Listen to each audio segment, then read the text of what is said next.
Alors aujourd'hui, on est donc au domaine du Bien-Aller. C'est une propriété où l'on exerce tout ce qui concerne la chasse au sanglier, c'est-à-dire dressage, entraînement de chiens, élevage, vente de chiots et élevage de sangliers. Et donc pour cela, on dispose de 2 parcs d'entraînement, un grand parc d'entraînement pour les chiens confirmés, pour les chiens adultes, les grosses équipes, et un petit parc d'entraînement pour les petites races, le dressage des chiens débutants.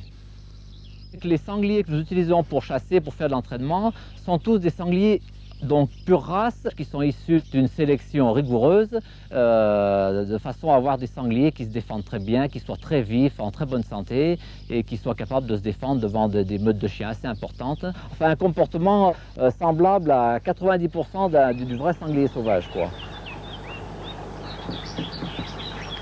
Oui, alors donc là, on est dans le grand parc d'entraînement, qui fait un peu plus de 20 hectares, et on va se diriger dans le, pour ainsi dire, dans le centre du grand parc. Oui, donc dans ce parc de 22 hectares, il fait exactement, hein. Nous avons donc 8 sangliers là qui sont en permanence dans ce parc, 4 mâles, 4 femelles. C'est des sangliers qui font 40 kg de moyenne. C'est le sanglier idéal pour entraîner les chiens. Là, on arrive à un point qui est indispensable dans un parc de ce genre, c'est-à-dire un point d'eau. C'est tout simplement une source qu'on a captée et qu'on a ramenée ici à un bassin. La source coule en permanence dans ce bassin qui déborde, ce qui nous fait un départ d'eau fraîche et potable qui s'étend un peu dans la nature là, et qui est très agréable pour tous les animaux et éventuellement les gens qui viennent chasser dans le parc.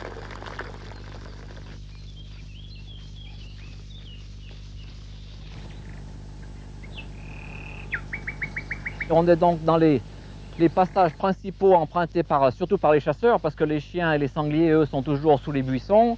Ça, on peut considérer ça comme un passage de sanglier ou de chien, c'est-à-dire qui s'enfuit dans cette direction-là pour aller à l'étang qui est l'autre côté. Mais quoique ce passage n'est pas très discret, mais je peux vous montrer des passages de sangliers ou de chiens qui sont très discrets, genre les mêmes que ceux que l'on rencontre dans la nature.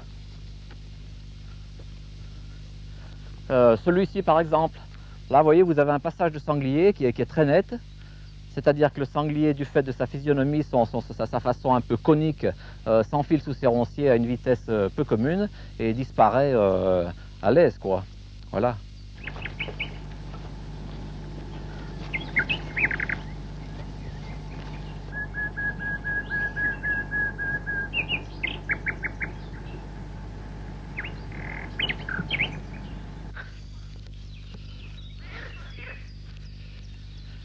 Alors là, j'en profite pour donner un coup d'œil sur ce petit étang, car il permet aux animaux, c'est-à-dire surtout aux sangliers qui sont dans le domaine, de venir se rafraîchir, se désaltérer, éventuellement se dissimuler lorsqu'il est chassé.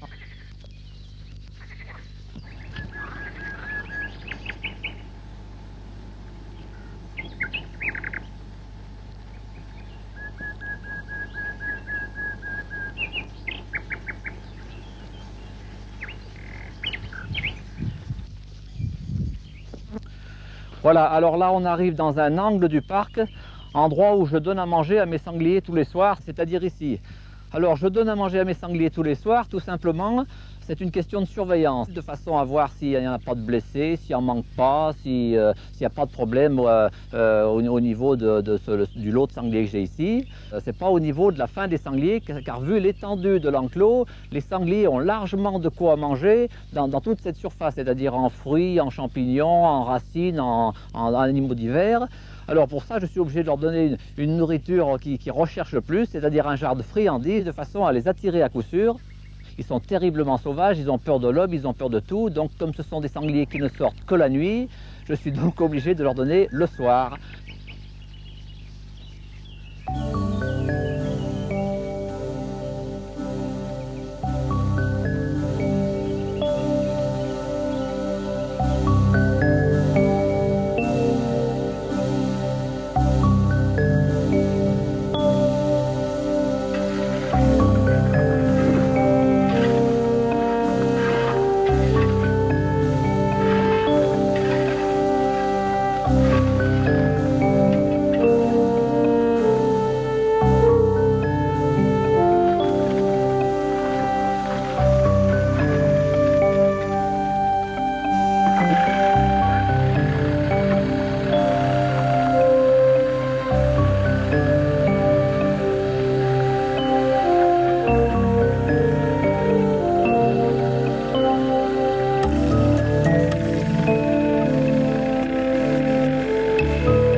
Le sanglier est un omnivore, c'est-à-dire qu'il mange pratiquement n'importe quelle sorte d'aliment. Il peut manger de la viande, il peut manger des légumes, il peut manger des œufs, il peut manger des fruits, il peut manger des racines, il peut manger des insectes. D'ailleurs, c'est en résumé ce que mange le plus le sanglier. Il est friand de tout ce qui est cadavres d'animaux genre gibier, ensuite de glands, et puis de maïs. À ma connaissance, ce sont les trois principaux, si on peut dire, aliments que le sanglier préfère.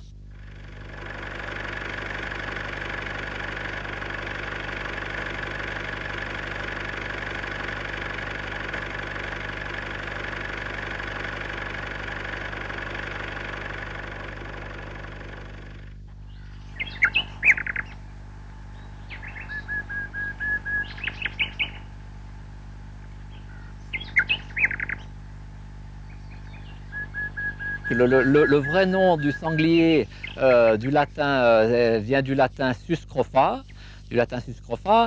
et donc le sanglier avant d'être adulte est donc marcassin jusqu'à l'âge d'environ 4 mois où il va changer de couleur et là il s'appellera la bête rousse. De la couleur rousse, il va passer à une couleur plutôt gris-noir, la couleur qu'on appelle carrément la couleur sanglier, et là il s'appellera par contre la bête de compagnie. Une bête qui reste en général en compagnie, c'est-à-dire avec les marcassins, avec les jeunes mâles, avec les autelets. Donc le sanglier à ce moment-là atteint environ 1 an, et à partir de la bête de compagnie, ensuite c'est là qu'on a les femelles qui s'appellent les laits, et les mâles qui, suivant leur âge, changeront de nom. Par exemple, un mâle de 3 ans s'appelle un tiers-an, un mâle de 4 ans un quartanier, de 5 ans un quintanier. Ensuite, on a le grand sanglier, le grand vieux sanglier, et puis lorsqu'il arrive vers 8, 9, 10 ans, on appelle, c'est le dernier mot, le solitaire. C'est le moment où les grands vieux mâles restent tout seuls de leur côté et quittent définitivement les hardes de sanglier.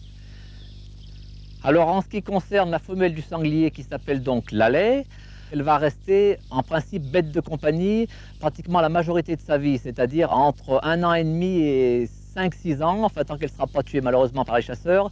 Par contre, quand elle arrive à un certain âge, on peut l'appeler la lait-meneuse, car c'est souvent une vieille laie, une laie qui peut avoir 6 ou 7 ans, qui conduit toute une harde de sangliers. C'est elle qui se sent responsable de la harde, c'est elle qui assure la sécurité de la harde et qui alerte en cas de danger, qui conduit donc la harde de sangliers. C'est pour ça qu'on l'appelle la lait-meneuse.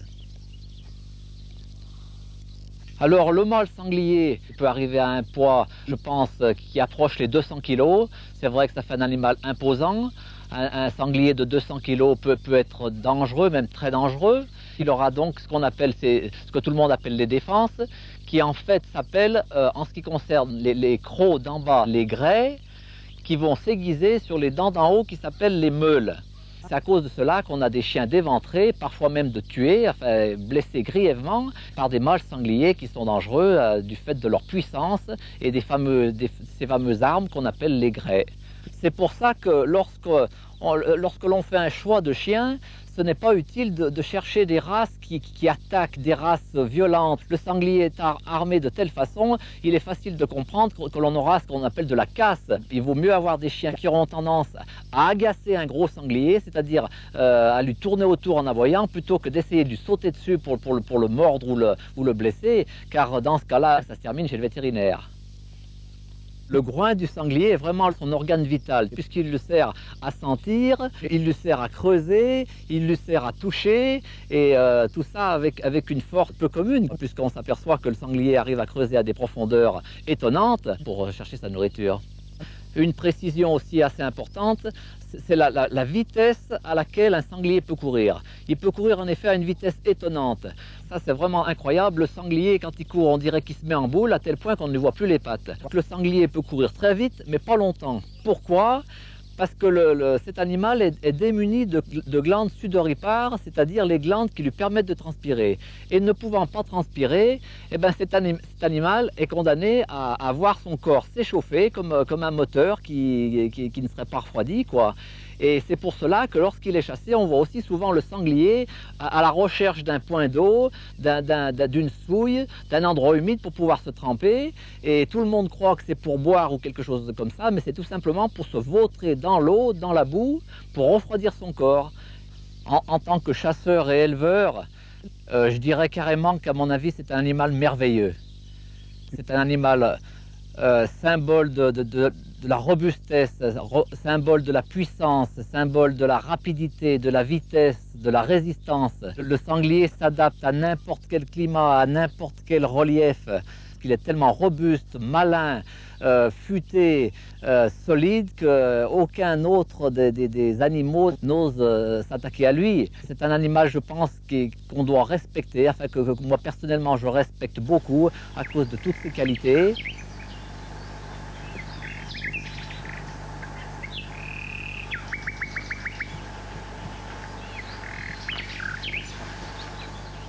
Oula, qu'il est beau! Alors là, donc, on est en présence de ce qu'on appelle un bouti. Le bouti, c'est le trou que le sanglier fait avec son nez pour chercher sa nourriture. Ça peut être pour chercher des vers, ça peut être pour chercher un nid de fourmis, enfin des œufs de fourmis, ça peut être pour chercher un nid de souris ou un nid de lapin, enfin, ou des racines, enfin quelque chose qui lui plaît. Et donc là, on a affaire à un bouti assez important qui, je pense, est de cette nuit. Donc le mot bouti vient tout simplement du nom boutoir, qui est le nez du sanglier. Et puisque le sanglier fait ses trous avec son nez, c'est-à-dire avec son boutoir, on appelle ça un bouti. Voilà ce qu'est un bouti de sanglier. Là, on a vraiment un beau sujet de bouti de sanglier.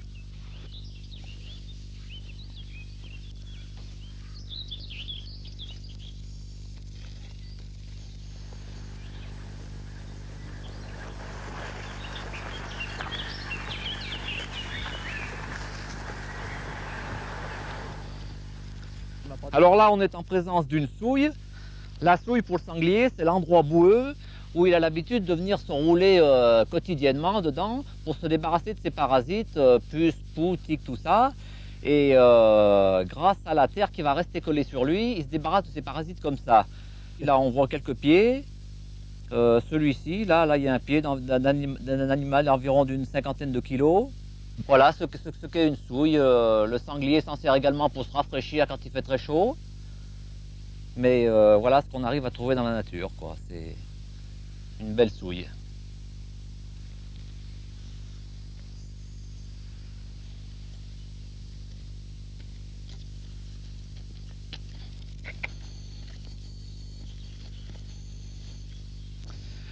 Bien voilà à nouveau une souille de sanglier. Apparemment celle-ci est plus fraîche, même plus fréquentée que celle qu'on a vue dernièrement, puisqu'on a pas mal de pieds autour, des pieds qui sont récents, des pieds de cette nuit, des pieds même de la fin de nuit, ce qui prouve que cette souille est fréquentée régulièrement.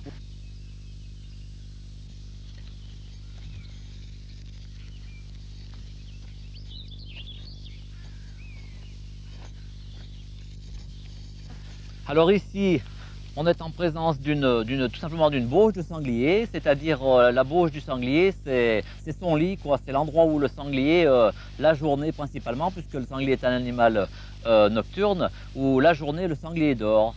C'est-à-dire il a fait un creux avec son boutoir et qui épouse la forme de son corps. Et le sanglier dort là-dedans. C'est ce qu'on appelle une bauge de sanglier, qui correspond au lit de l'homme, pour ainsi dire.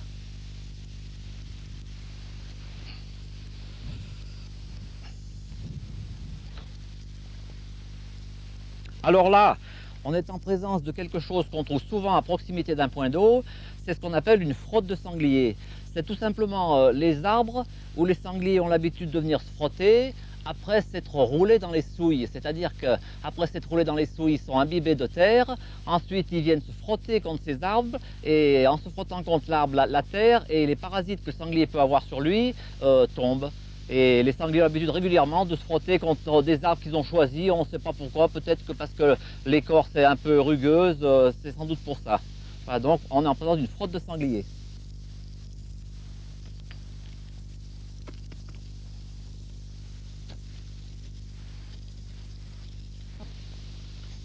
Alors ici, un autre indice qui prouve qu'on a du sanglier dans le quartier, là, c'est ces traces qu'on a là contre l'écorce. Ça, c'est un marquage de mâles sangliers. C'est-à-dire les sangliers mâles, une fois adultes, lorsqu'ils arrivent vers à peu près 2 ans, ont l'habitude de marquer leur territoire en écorchant les écorces des arbres comme ça avec leurs dents. Avec leurs dents qu'on appelle aussi les grès. Alors ça, c'est un marquage de mâles sangliers. Et en plus, également, comme on a vu tout à l'heure ici, une fraude de sanglier. Donc on a les deux différentes traces de sanglier, deux traces qui prouvent qu'il y a du sanglier dans le coin là.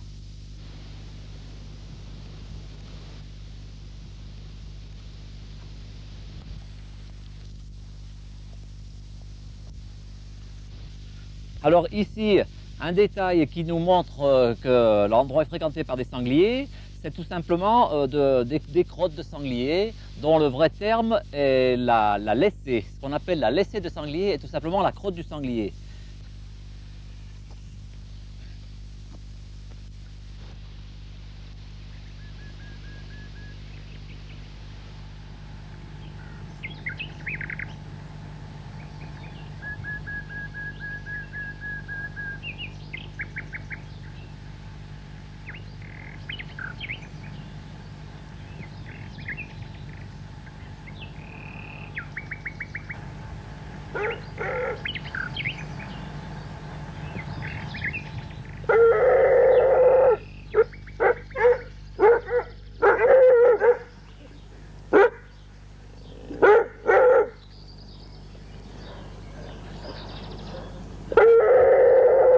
Oui, alors notre activité principale étant la formation, le dressage de chiens.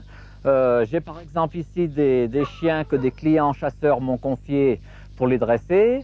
En général, ces clients chasseurs me les confient pour une durée qui peut être entre une semaine et 3 semaines. Je vais maintenant charger dans mon véhicule ces chiens ici en dressage et nous allons partir, nous diriger vers le petit parc de dressage destiné à ce genre de chiens-là. Doucement, c'est bien gentil, venez. Doucement, doucement. Après.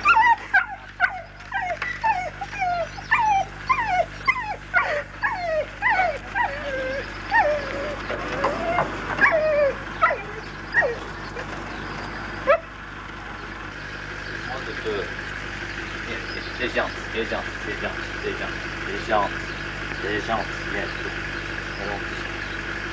C'est gentil.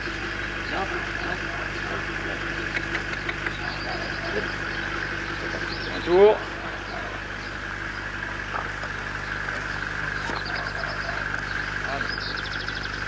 On reste là lancer.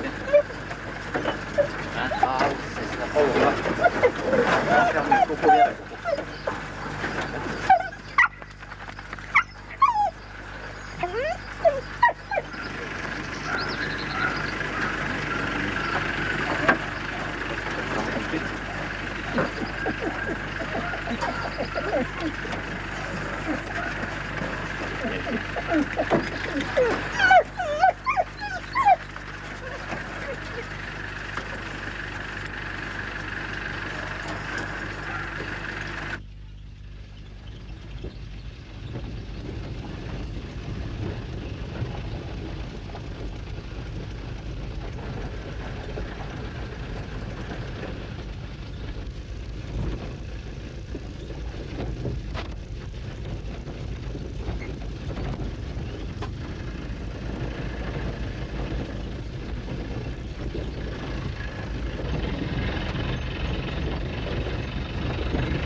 Logiquement, ces deux chiens n'ont donc jamais rien vu, hein, ni peut-être des lapins chez leur ancien maître, chez le propriétaire qui nous a confiés, mais ici, ils n'ont jamais rien vu. Celui-ci est de race Griffon-Basset, celui-ci, on peut appeler ça un chien tricolore, parce qu'apparemment, il n'a pas de race proprement dite. Hein.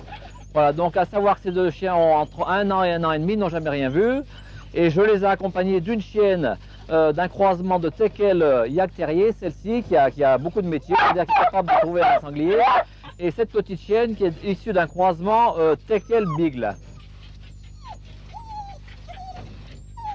Allez petit chien, tiens, allez, allez, allez, allez, allez, venez, venez, venez, venez, venez, venez, venez, venez, venez.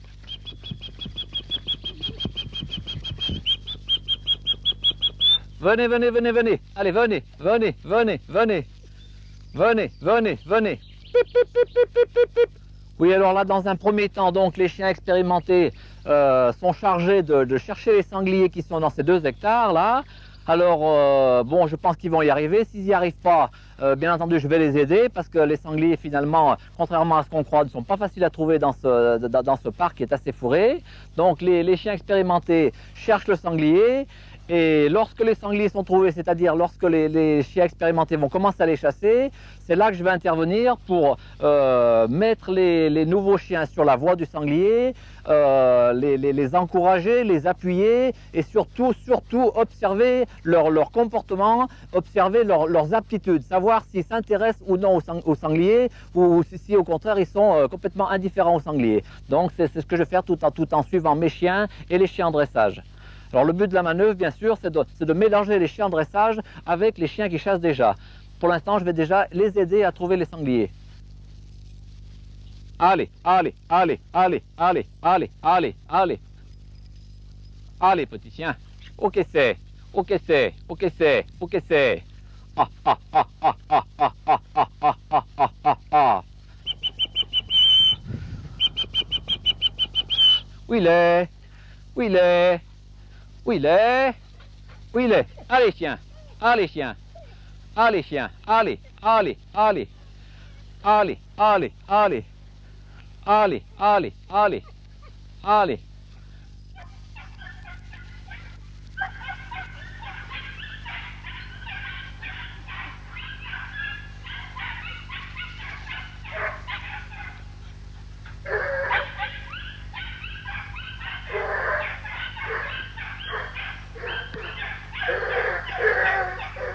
Alors, premier début, là, incontestablement, on a donc un sanglier qui a été trouvé par les chiens donc habitués, et l'un des 2 chiens en dressage est déjà parti chasser.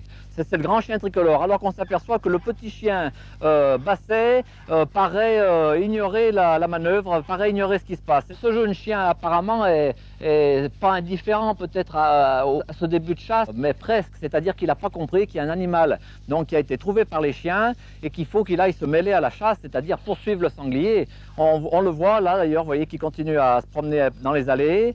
Il n'a pas compris que les autres chiens qui crient ont trouvé l'animal et il faudrait, c'est ce qu'on appelle s'ameuter. Ce chien doit rejoindre les autres chiens pour chasser avec eux, c'est ce qu'on appelle s'ameuter tout simplement. Mais là apparemment il est jeune, il est débutant, il n'a pas compris, donc il n'est pas dans le coup. C'est pour ça que je vais m'efforcer donc de répéter la manœuvre, de le mêler aux autres chiens et à la chasse jusqu'à ce qu'ils voient le sanglier, qu'ils prennent connaissance donc soit à la vue du sanglier, soit qui prennent connaissance de l'odeur du sanglier, c'est-à-dire de la voix du sanglier. Donc on va persister à chaque fois le remettre dans le coup. Allez petit chien, allez, viens vite, viens, allez, où c'est, où c'est, où c'est, allez, allez, allez, allez, allez, allez, allez, allez, allez, allez, allez, allez, allez, allez, allez petit chien, allez petit chien, allez petit chien, chien. C'est bon. Allez. Allez. Oh, quand même. Allez, petit chien. Allez, allez, allez, allez.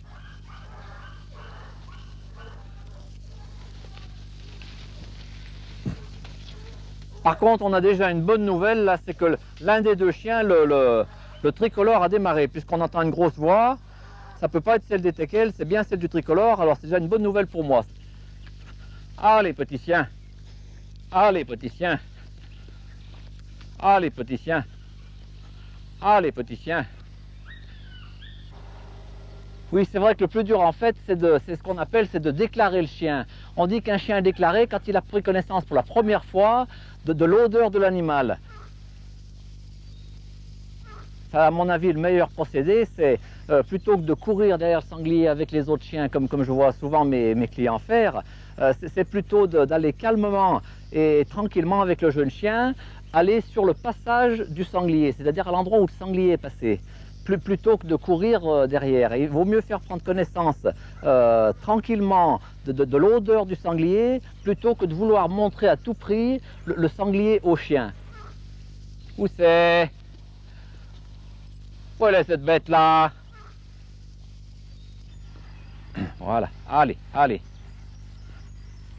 Là, on voit le chien qui part en sentant par terre. Avant de partir, il a d'ailleurs senti les branches, tout simplement parce que le sanglier était passé ici. Au moment de son passage, le sanglier effleure la branche, mais ça suffit, l'odeur est après la branche. Mais malheureusement, notre jeune chien là, paraît ne pas comprendre la manœuvre. Là. Il hésite, il n'a pas confiance encore.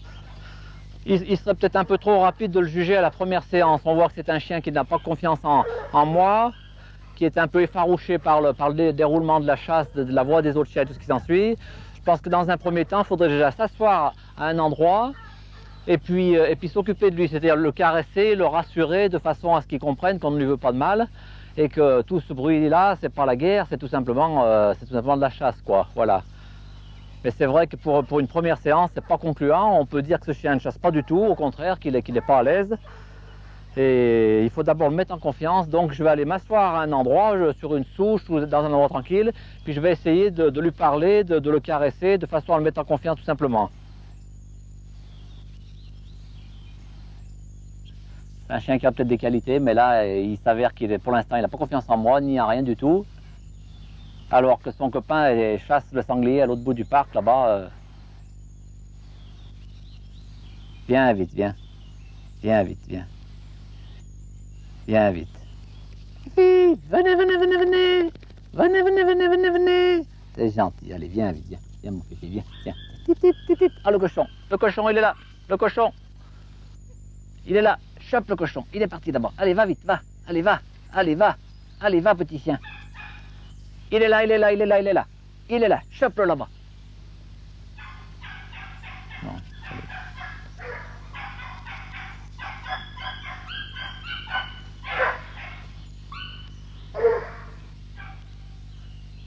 Viens vite, petit chien.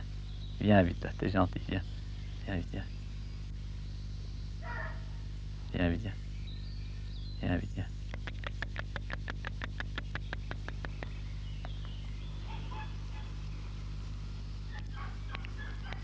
Viens vite, là, viens.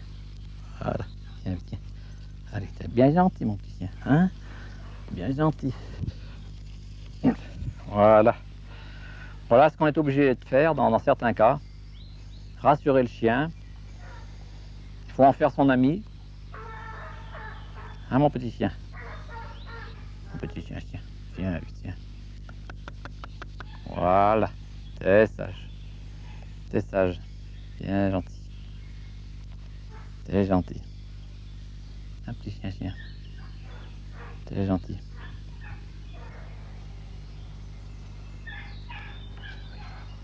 Oui, donc on vient d'amadouer plus ou moins ce jeune chien. Maintenant, on va quand même consacrer un peu de temps à l'autre chien qui lui, par contre, paraît chasser relativement bien.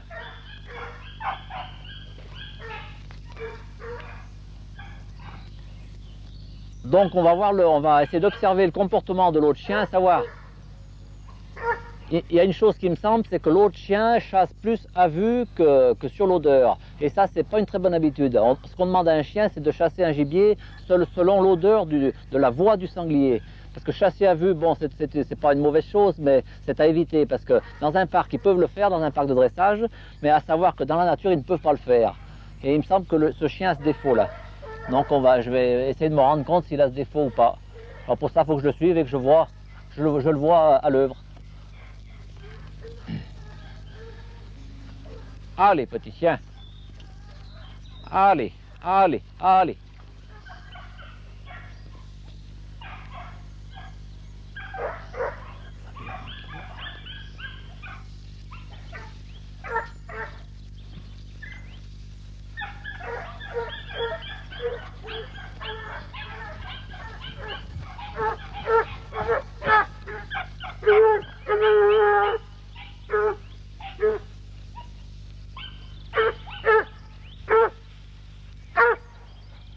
Je peux confirmer ce que je pensais tout à l'heure, c'est-à-dire que le chien tricolore a tendance à mener ce qu'on appelle à vue, c'est-à-dire qu'il court derrière le sanglier quand il voit le sanglier, alors qu'on aimerait mieux, voilà, la chasse au sanglier voudrait mieux que le chien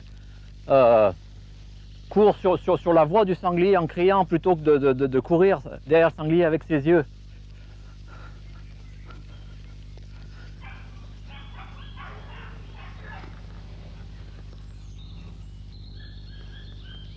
Là, on s'aperçoit que la chasse retourne souvent à l'eau, mais que notre débutant là n'est toujours pas partant pour faire quelque chose d'utile. Là, au contraire, il a l'air assez perdu. Allez, chien, chien. Allez. Allez. Allez. Allez.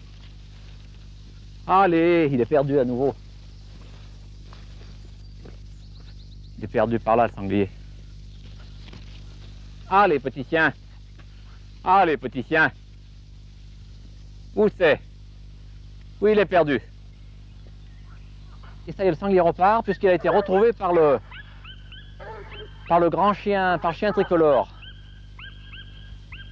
On aurait déjà une bonne impression sur ce chien puisque c'est lui qui vient de retrouver le sanglier.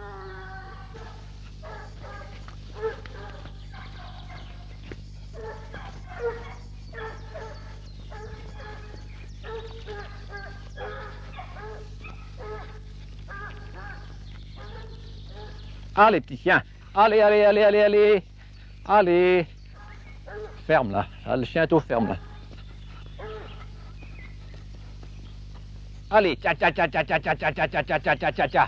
Allez, petit chien. Chop, chop, chop. Le sanglier plutôt est tapis dans une touffe de broussailles et le chien aboie devant cette touffe de broussailles parce qu'il sait que le sanglier est là. Ça, c'est la voix d'un chien qui aboie immobile. C'est-à-dire le chien est arrêté, il aboie un animal qui est immobile devant lui.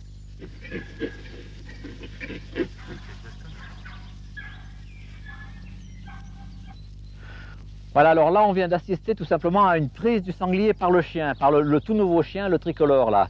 Donc le chien a réussi à attraper le sanglier, je pense que c'était par un cuisseau, et ça veut tout simplement dire que ce chien n'a plus rien à faire ici, car ici c'est l'école maternelle, c'est pour du jeune chien débutant, c'est pas pour des chiens qui sont capables de mordre les sangliers. D'une, parce que c'est des choses à éviter, et puis de deux, parce que les sangliers sont quand même vulnérables, et à savoir qu'un sanglier mordu par un chien peut être blessé assez grièvement. Bon là je pense que c'est une petite morsure, mais ça prouve tout simplement que ce chien a un niveau à ne plus rester, si on peut dire, à l'école maternelle qui est ici. Donc maintenant ce chien va passer dans le grand parc à partir de demain. Voilà. Que chaque jour je vais donc répéter l'opération, c'est-à-dire arriver dans mon parc là avec toujours ces deux mêmes chiens, jusqu'à environ le maximum de temps, c'est-à-dire une semaine ou 10 jours, de façon à les améliorer de force. Et il est évident que celui qui devra manifester ses qualités les manifestera, et celui qui ne manifeste pas de qualité restera comme il est, quoi. Voilà, en résumé, donc ces séances de dressage, on pourrait même dire que c'est tout simplement du bourrage de crâne, quoi. C'est au niveau des chiens, c'est du bourrage de crâne, c'est-à-dire qu'il faut faire rentrer dans la tête au chien qu'il faut chasser le sanglier, qu'il faut chasser le sanglier, qu'il faut chasser le sanglier. C'est-à-dire que le sanglier court, qui trotte ou qui s'arrête, il faut jamais abandonner. S'il court, il faut crier sur le pied en courant. S'il s'arrête, il faut lui s'arrêter devant lui en criant.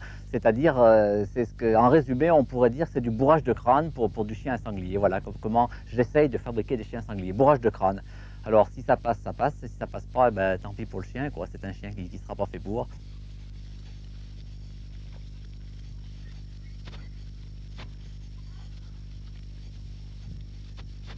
Lorsqu'on a jugé qu'un chien rassemble le maximum de qualité pour chasser le sanglier, on va passer à la dernière phase du dressage qui consiste à rembûcher le sanglier, le ou les sangliers, avec un chien en laisse. Donc le chien en question doit être capable de m'indiquer là où un sanglier a pu rentrer au cours de la nuit. Alors on va donc suivre le chien jusqu'à il m'indique donc une rentrée de sanglier, c'est-à-dire un passage. Allez, venez, tiens. Indra, venez Fifi, venez. Allez filles, allez. Allez.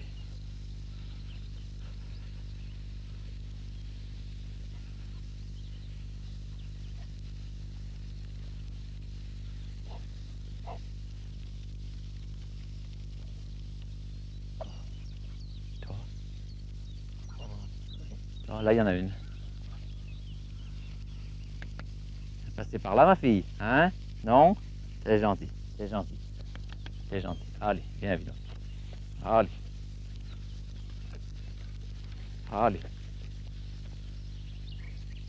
Non, c'est pas bon. Allez.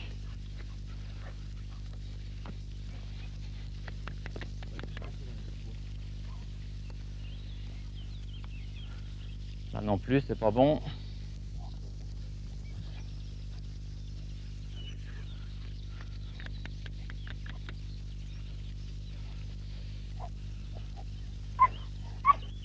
Ah, alors là on a quelque chose d'intéressant là. C'est pas dans un sens c'est dans l'autre. J'ai pu constater que la chienne donc commence à s'énerver. Elle aboie un peu. Là. Voilà. Allez filles, allez, allez, allez. Allez. Allez. Allez ma fille. Allez ma fille. Donc non seulement la chienne est énervée, mais donc elle donne carrément de la voix, c'est-à-dire qu'elle crie à l'endroit où le sanglier est rentré. Elle nous indique précisément que le sanglier est rentré ici. Voilà.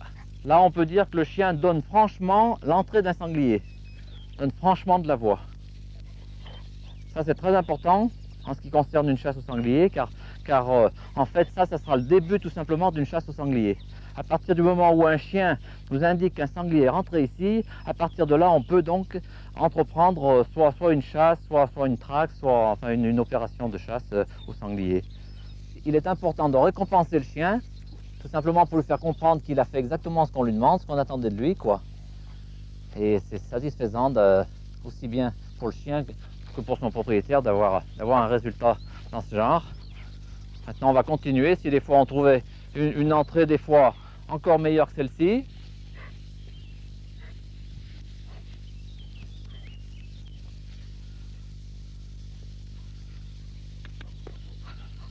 Alors, une précision sur ce travail de rembuchage là, c'est que en général c'est un travail qui se fait en lisière de bois. Tout simplement parce que durant la nuit les sangliers ayant été pâturés donc dans les cultures, dans les prés, dans les prairies, dans les différents endroits où ils peuvent trouver à manger en plaine ou autre, le matin venu les sangliers naturellement vont se réfugier dans le bois et sont bien obligés de rentrer par la lisière du bois. C'est pour cela qu'on effectue cette opération de rembûche en lisière de bois, parce que c'est là que sont les rentrées de sangliers. Ah, fille. Allez, fille.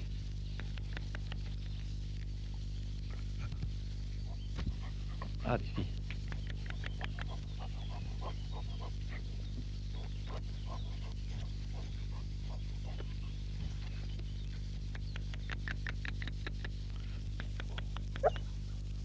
Ouais. Ouais. Oui. Voilà. Là, on a vraiment une bonne rentrée de sanglier, là. Une rentrée franche, ce qu'on appelle. Que la chienne nous indique donc cette rentrée. Allez, Fifi, c'est par là. Allez. Donc, pour m'en assurer, je lui laisse un peu plus de laisse pour qu'elle aille voir un peu plus loin. Allez, fille. Allez. Allez. Allez. Oui. Oui, alors là, c'est sûr, pratiquement à 95%. Allez, fille. Voilà. Voilà. Et d'après le comportement de la chienne, là, je peux même dire que le sanglier est très près, là. Le sanglier peut être à une cinquantaine de mètres de nous, tel qu'elle l'indique, c'est-à-dire aussi franchement que ça, lorsque la chienne s'assoit carrément sur son derrière et aboie en l'air comme ça, c'est que les sangliers sont donc baugés, là, je pense, à 50 mètres dans les fourrés.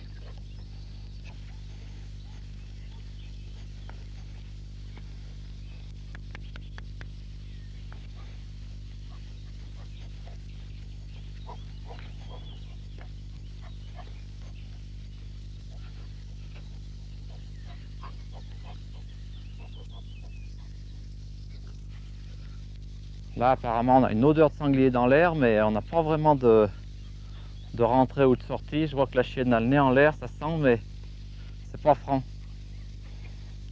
3 francs, on va aller voir ailleurs.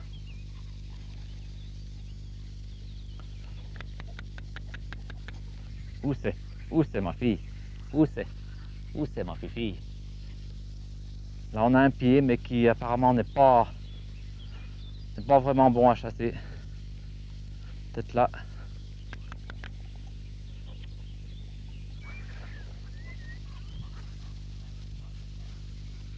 Alors là on vient d'effectuer un travail de chien de pied qui donc s'est très bien passé puisque la chienne Indra nous a bien marqué toutes les entrées et les sorties de sanglier qu'elle sentait. On a bien pu faire la différence entre les pieds qui étaient tout récents et les pieds qui étaient plutôt de la nuit.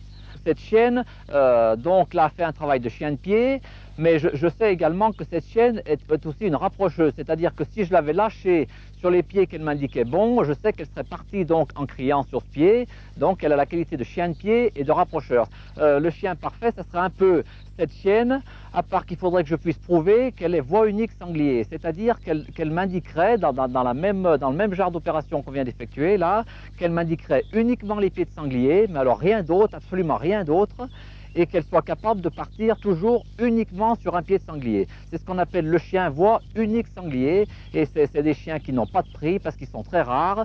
C'est une question de formation du chien, et toujours, je le répète à nouveau, une question d'aptitude de chien. Alors le sanglier se chasse en meute. Une meute, c'est tout simplement un groupe de chiens que les chasseurs de sanglier ou le chasseur de sanglier aura constitué. On aura donc toujours en tête les chiens de pied, ce qu'on appelle aussi les rapprocheurs. Ces chiens de pied doivent partir sur la voie de l'animal en criant et aboutir à l'animal qui soit à 100 mètres plus loin ou 10 km plus loin. Ils doivent aboutir à cet animal sans rompre ni laisser tomber en route, sans lâcher le pied qu'ils auront, si je peux dire, sous le nez. Dans ces chiens qu'on appelle des rapprocheurs ou des chiens de pied, je verrais plutôt des races comme les chiens bleus de Gascogne, comme les Gascons Saintongeois, les Ariégeois ou les Saint-Hubert. Je pense que c'est là les 4 meilleures races de chiens de pied qu'on peut citer, tout simplement parce que ce sont des chiens qui sont très fins de nez, des chiens qui sont gorgés, qui sont assez lents, ce qui leur permet de garder la voie qu'ils ont sous le nez et de ne pas la lâcher, ce qui fait que ça en fait de bons chiens de pied, de bons rapprocheurs. Ensuite, dans le restant de la meute, on aura, pour ainsi dire, les chiens polyvalents.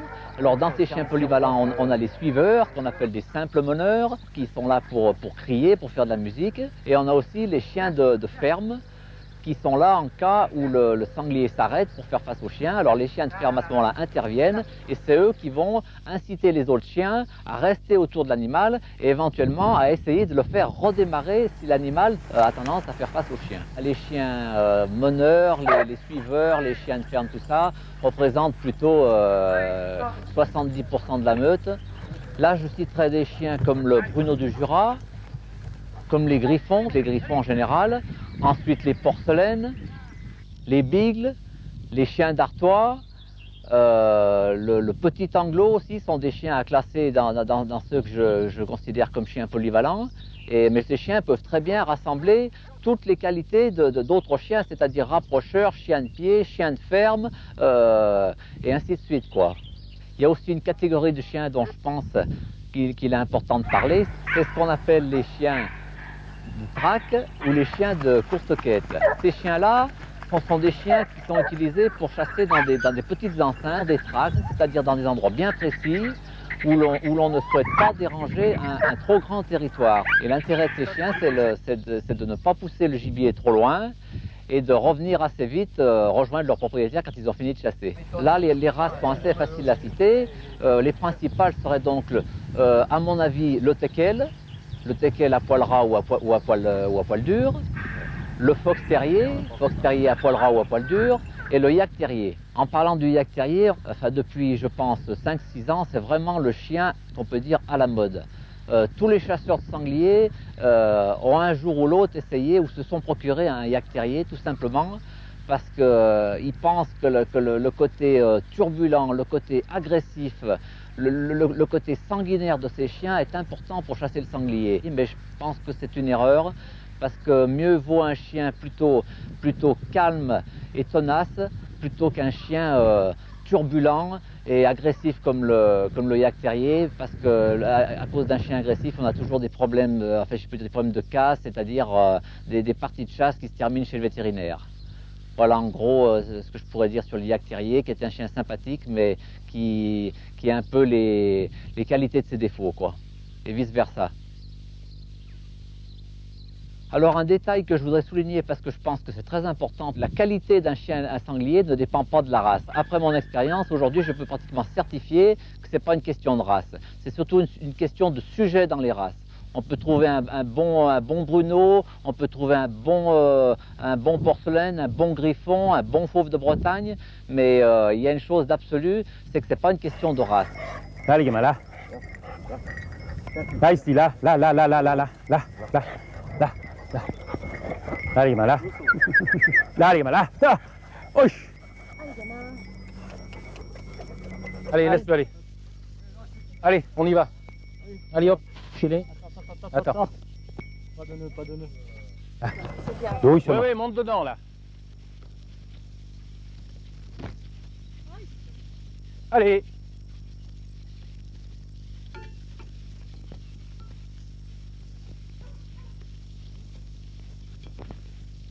Allez les gamins, allez. Allez Sly. Allez. Allez les gamins là. Oh tu as dit. Allez. Allez, Banquise. Allez.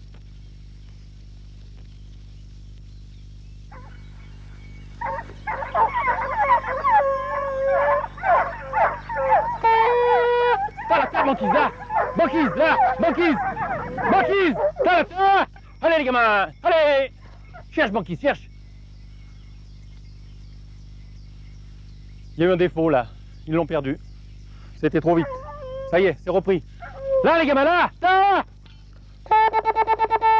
Ta. Viens vite, là, viens là. Tiens, Hérode, là. Ta, Hérode, là. Ta. Ta, Hérode, là. Venez vite, là. Ta. Ta, Hérode, là. Venez vite, là. Ta. Ah, il est là. Ah. Là, les gamins, là, il a passé là. Là. Là, les gamins, là. Ta. Ta. Là, ici, là, les gamins, là. Allez. Viens, Gavroche, tiens, là. Là, étoile, là, toile, là, étoile, là, étoile.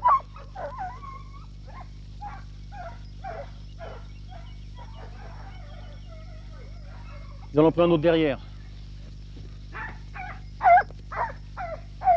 Bon, faut qu'on essaye de passer derrière, si on veut suivre l'amener comme il faut.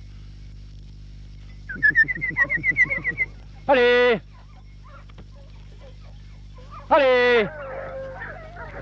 Il va ressortir au chemin, là.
Allez, Gibus, là. Allez, gamin, là, Gibus, là.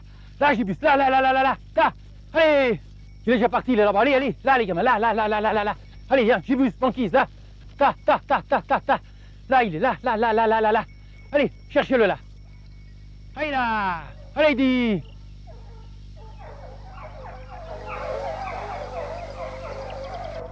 Quand vous entendez cette musique de 4 ou 5 chiens qui rapprochent sur des sangliers, c'est merveilleux.